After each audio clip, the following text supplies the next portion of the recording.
When we're talking about our children and our elderly and our family and the lower income areas, middle income areas even, 70% of our children in Amarillo are on free or reduced lunches. We have a food desert on the north side of town. People do not have a place to go buy groceries. If they have the money or if they are provided assistance to go buy groceries, they're left with the decision of going to Toot and Totem or some other convenience store to buy their $4 gallon of milk and their $2 loaf of bread, which causes their dollars, of course, to not go as far to feed their families, not to mention the fact that they don't have access to fresh produce, fresh meat, those kinds of things. What would you recommend to solve the food desert problem on the north side of town so that our families have access to fresh food for their families? Brett? Well, the first thing that we have to do is fix our transportation system. Public transportation is pretty awful around here. You can't really get anywhere, and if you can get there, it's going to take you an hour or two. So I think that's a huge thing.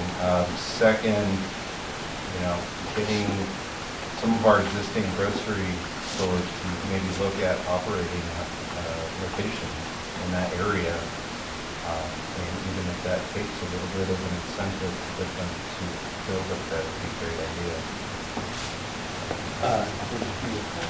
Well, I was basically going to say sort of what he said, but I mean, like, we do offer incentives to other companies to move here, and I think that we could benefit from, I think the first step would be to offer it to a grocery store here local, obviously, but if that doesn't work, then I think we could explore maybe getting like an HEB or something similar to that and incentivizing. Now, when I say incentivize, I don't want to give a bunch of handouts to everyone, more like a hand up, and to try to get them, to incentivize them to come here.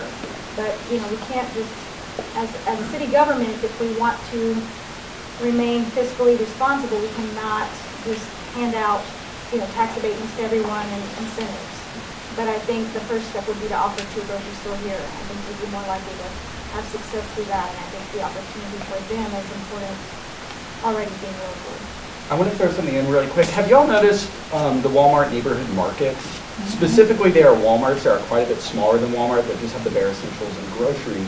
Something I noticed, I told my wife, was there's a big Walmart supercenter on Coulter. And if you go up Coulter quite a bit more, like a mile or two away, one of those Walmart neighborhood markets popped up. And I told my wife, I said, it's kind of odd that that pops up over here. There's a Walmart right over there. Where in these food deserts, one of those Walmart neighborhood markets made so much sense because it's smaller, it's more compact, it's food and the bare essentials. But those aren't popping up in those low-income neighborhoods. They're popping up in Coulter. So people that have a nicer house go, I can just drive right down the street to my Walmart and get my bare essentials. But those Walmart neighborhood markets, even though I'm not a big fan of Walmart, at least those should be the things we should see pop up in the low-income neighborhoods, because I think it would at least be an advantage because they're smaller, bare essentials, and you can get groceries there. Don't put them right by another Walmart in Coulter, right at Coulter. Michael mentioned before the incentive zones.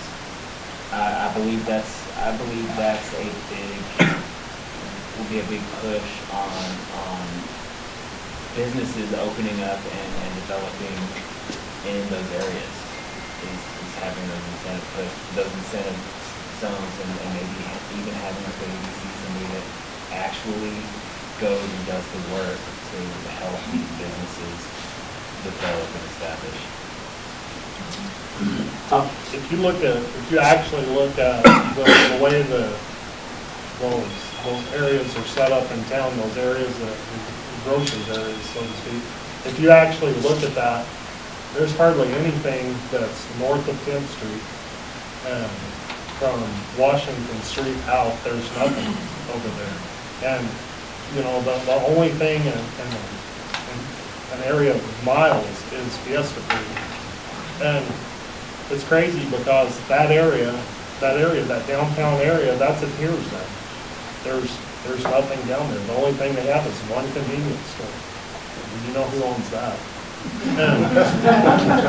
Didn't Fiesta Foods fund our parade when the city come in? They did, but they also opened up a new store, and you remember that. So, that's on the southwest side of town. Right. But there actually need to be some incentives or some releases on licensing or something like that. That's one of the things that just burns me up. I had an opportunity today to talk to somebody that has a local restaurant, and one of the main things is the over-regulation. We have not fostered an environment where anybody will go and reinvest into their community. You have to be in the kind of positions where you can go ahead and you can at least make it to where people want to reinvest over there. And if they're going to get hit with the same kind of licensing that you're hit all the way across town in those areas, and there are not going to be any incentives, why don't they, be their opinion, why don't they go to the other part of town? And we've got to do something to curb that. Otherwise, we will never grow as a community, we will never have any more engagement or development in those areas. Let's go to Trevor real quick, and then I think Amy had a question. And I agree with, like, they're talking about the incentives and trying to build up the area, but what I think, what we need to do that'll help that is the single-member district will help get the representation in those neighborhoods. And when we get the focus on those neighborhoods to be a more positive focus, and we can work on reducing the crime along the boulevard, like everyone knows about the boulevard, you know, and we can reduce on getting that crime and getting that reputation down and start bringing people up who are pillars of the community over there, and we can get the rest of the town to see that there's good people there. It's not just the Strip. And then maybe some of these other companies will start putting their stores over there, and they can start seeing that I can put my grocery store over there and it's not going to get robbed. You know, because having lived in East Ridge, there's nothing out there. There's no McDonald's, there's no Toot and Totem, there's no Burger King, there's no United, there's no Walmart, there's nothing. There's Thai House and a couple of Taylor stores. And you know, there's nothing out there. And if you haven't been out there, it's nothing.